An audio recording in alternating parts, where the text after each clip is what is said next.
Ayan, muli, nagbabalik po ang inyong lingkod guys. Ayan, isang mapagpalang araw gabi sa ating lahat. Ayan na, at ano itong live ni Bobby TV 143. Meron daw umaako na sila ang nag-push or nagpasikat sa Danjoy. Yan, meron tayong mga hawak na screenshot pero hindi na natin ito kailangan gamitin. Ito, nakakahiya naman kasi. Bakit merong umaako na sila daw ang nagpasikat or nag-push ng Danjoy? Shoutout sa mga maka-Danjoy. Sino po dyan? Yung nasa pulan ang mga pangyayari. Guys, bago tayo magpatuloy, ako may paririnig sa inyo. Bago tayo magpatuloy, pakiclick naman po muna ng thumbs up nang sa ganun ay swak sa panlasa ng YouTube. At dito, Diyos ko, Boss Bobby, ano nang nangyari? Pero gusto ko lang ipaalam sa inyo kung ano ang buong katotohanan, kung bakit nag-boom, sumikat ang Danjoy. Sino ba ang nagpasikat nga ba? Ako? Si Bobby? Hindi! Hindi kami! Sino? May nakiklaim? Sino? Di mo na pinopromote? Di mo na pinush? Teka muna, mawalang galang. Ha? Kami nga ako, hindi ako aminado. Hindi ko aaminin na noong time na kami ay nag-iingay dyan, ako, si Kuya Putput, si Bobby, kami ang maiingay, inilalaban namin yan, pero hindi ko aaminin na dahil sa akin ay nagka-Danjoy or dahil sa akin or kay Bobby, kay Kuya Potpot ay nagka-Danjoy or sumikat ang Danjoy. Nakakahiya po. Teka muna, ha? Nakakahiya. Wala sino yung mga nagkiklaim dyan? Teka muna ha, wala ko sinasagasaan dito. May mga hawak din tayong mga video clip. Sila daw nag-promote, sila daw nagpasikat.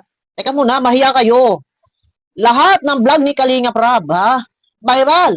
Oh, mahiya kayo. Kala ko ba sa langga sila? Ba't bigla sila nagdanjoy? Akala ko ba sa langga sila? Bakit sila biglang nagdanjoy? Sino pinatatamaan mo, Bobby? Tawa-tawa eh. Oo. alam nyo guys, ito si Bobby. Sa personal daw to. Batang bata at napaka-pogi. Pero sabi nga, pero kasi nga nakikita natin sa camera. Pero kasi ay parang sa, halimbawa sa picture. Merong photogenic, merong telegenic, mga ganun. Pero sabi nga, shoutout pala kay Ma'am Helen. Kay Kanol, sabi ni Ma'am Helen, bata daw si Bobby. Ano sinasabi mo dito, Boss Bobby? Nakala ko sa langga, bakit nag-Danjoy? Sino yon? Teka, andito na kasi tayo guys eh. Ito nakapula, nasa 7 minutes na tayo. Ewan ko, hindi ko alam. Ano ako, hindi ko alam. Maayos ka. Okay, pass forward ko na to. At kung ano pa yung nabanggit dito. Makasagutan mo sa comment yun. Wala ka pang perfect ka ba? Ay, ang danjoy founder, wait, hindi pala kayo, sabit lang kayo. Ikaw, in-enter na. Sabit ka lang. Real talk. May nauna dyan. Wala. Pag nakatalikod pala kayo, binabanatan kayo, hindi naman pala kayo nag-push yan eh. Paipal daw kayo. Tawa na tawa eh. Inaangkin nyo yan, hindi man pala kayo nag-push yan. Real talk.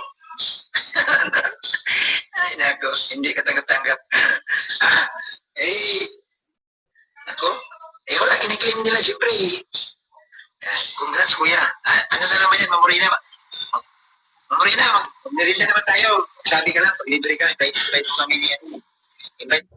Ito guys, no. Puntahan nyo. Patingin lang yun. May nakiklaim daw. Ayun nga, may nakiklaim. Sila daw nag-push.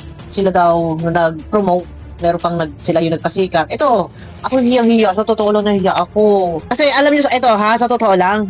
Ito. Nung umpisa pa lang nang ititigil ang The Death. Umpisahan ba natin sa simula? Ititigil ang The Death Love Team. Sino ba yung nandyan? Sino? Mag-comment kayo. Si Bobby, si Kuya Potpot, nandyan din ako. Pero, kami yung nag-iingay, hindi ko sasabihin kami yung nagpasikat, kami yung nag-push. Ito na, sa madaling salita, diretsahan na tayo, wala tayong ligoy-ligoy pa. Sumikat ang Danjoy dahil sa isang sikat na channel. Real talk. Sumikat ang Danjoy dahil sikat ang channel ni Kalinga Prab. Viral ang lahat ng mga video ni Kalinga Prab. At ito ay hindi bumababa ng 100,000 views. Ang buong katotohanan, wag sasabihin ni promote, wag sabihin na ganito, pinopromote or nag-iingay. Sadyang maingay ang channel ni Kalinga Prab, viral ang mga video. Wag i-claim ng iba, wag sasabihin, ito ha, wag sasabihin na ganito, na ganyan. Wag ninyong i-claim.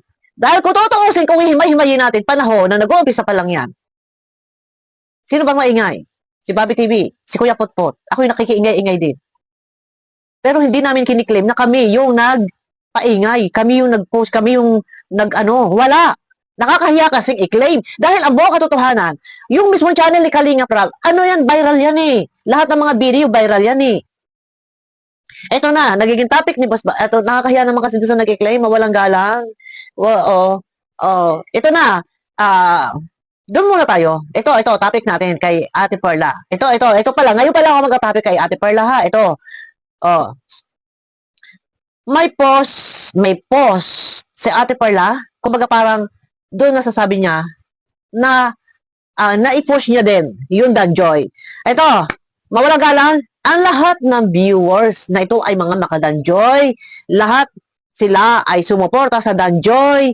Sila ay maituturing nating kasama na sumuporta para mas lalong sumikat ang Danjoy. Sila ay sumuporta sa mga video ni Kalinga Prab, lalo na sa upload video ng patungkol sa Danjoy o upload video ng Danjoy Love Team. Ang mga viewers, lahat ay sila ay kasama sa pag-angat ng Danjoy. Ano? And ako, si Bobby TV, si Kuya Potpot, kami din, kasama rin diyan. Lahat tayo. Sino yung huling dumating? Kung kailan sikat na yun, Danjoy, meron dumating. Yun lang. Ito, kay Ate Perla tayo, malilihis tayo, guys. Nag-post si Ate Perla at ang sabi niya ay isa din siya sa nag-push ng Danjoy. Ito, babalikan lang natin. Before, kung wala ang Perla na nag-ingay patungkol doon sa perang hinahabol ni Midet ng 90,000. Kung hindi ito ginawa ni Perla, ay malamang may dadet pa hanggang ngayon. Ano yung ginawa ni Perla? Hindi pinadala kay Midet. Dahil si Midet ay demanding, mareklamo. At ang gusto yata sa kanya padadala yung pera, ang ginawa ni Perla, hindi pinadala kay Midet. At doon, si Midet ay sumbok-sumbok kay Kalinga Prab. Marami ang dumarating na reklamo kay Kalinga Prab. Kaya ang nangyari ay dahil puro issue at kaperahan ng issue, minarapat na tigilan na ayo doon sa live nila Rhea Olarte. No, na itinigil na dahil nga nagtapat na si Kalingap Dan na hindi nga siya masaya. Kaya sabi daw ng ama ni Kalingap Dan na itigil na. Kung ganun din lang na hindi masaya. Ito, wala pa ha. Nandun pa lang sa issue kay Perla at kay Midet. Dahil maraming sagap na issue, dinesisyon na itigil na ang dadet. So ito na, tuksuhan lang yung kay Joy. Kaya kasi Perla naging instrumento din, natigil ang dadet, kaya nagkaroon ng Danjoy. Kumbaga si Perla naging, medyo magulo yata explanation ko guys. Medyo magulo, no? Basta natigil ang dadet dahil doon sa issue pera-pera na Ate Perla. Kaya, dinesisyon ng itigil. So ito, meron ng Danjoy. Bakit nagkaroon ng Danjoy? Tuksuhan ng umpisa. Hanggang sa ayun na umpisa doon sa crop top. Napasalubong. Yun. Ay, hindi naman pasalubong daw yun at galing yun kay Beyonce. Pero yun na, kung siguro hindi nagpasabog sa tungkol doon sa perang hinahabol ni Midet, malamang hanggang ngayon may dadet pa. Kung hindi ito inipit ni Perla, inipit at doon ipinadala kay Kuya Brooks, hindi kay Midet. Oo, kasi sa tingin ko nga kung ito si Perla ay medyo naging maluwag nung time na yan, ay malamang hanggang ngayon may dadet pa din. Pero ang buong katotohanan, kumbaga sabihin na natin na kaya nabuwag ang dadet dahil kay Perla nagkaroon ng Danjoy. Yun, medyo mahaba no? Medyo malalim ng ng sikot-sikot nun. Bakit nagkaroon ng Danjoy? Sino ba pinagmula ng Danjoy? Saan ba sumikat ang Danjoy? Bakit sino ba nag-post ng Danjoy? Bakit nagkaroon ng Danjoy? Yan, yung mga ganon, ang dami sikot-sikot niyan. Isa lang ang kasagutan diyan. Ang nagpasikat sa Danjoy, walang iba kundi si Kalinga Prab. lahat ng viral, lahat ng upload ni Kalinga Prab viral. Kaya merong yung, sige sabihin na natin na, sige, kinupost si Perla na sinasabi niya, isa siya sa nag-post na magkadadjoy. Okay, sige, nandun na tayo. Pero, sumikat, dahil sikat mismo ang channel ni Kalinga Prab at hindi nababa ng 100 or 200,000 ang bawat upload ni Kalinga Prab sa kanyang YouTube channel. Kaya, wag na lang.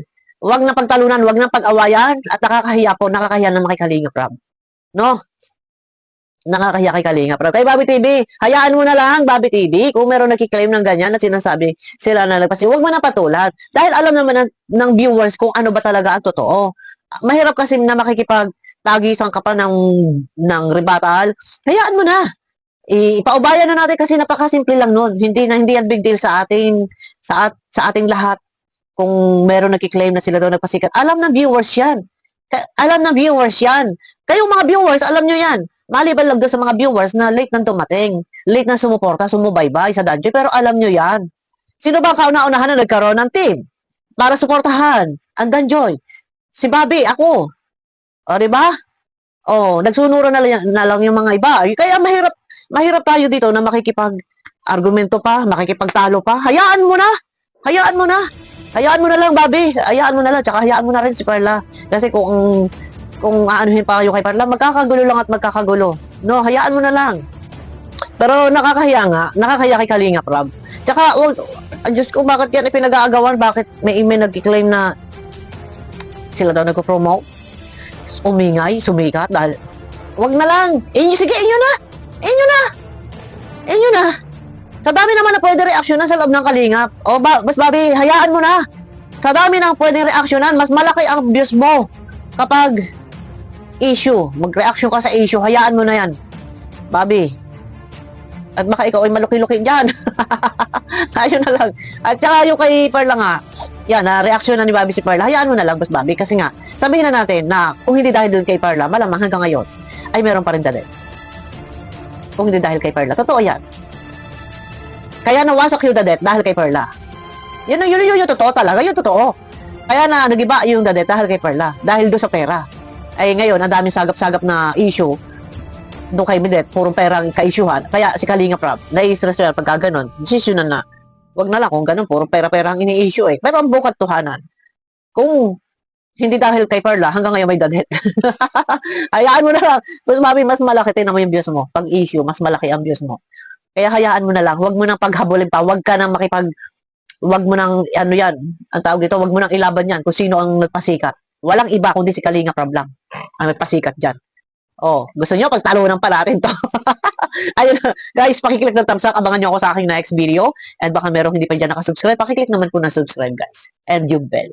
Tapos, may makikita kayo dyan all. I-click nyo yung all. Nasa ganun, updated kayo sa aking mga video na i-upload. Ayan. Bye-bye!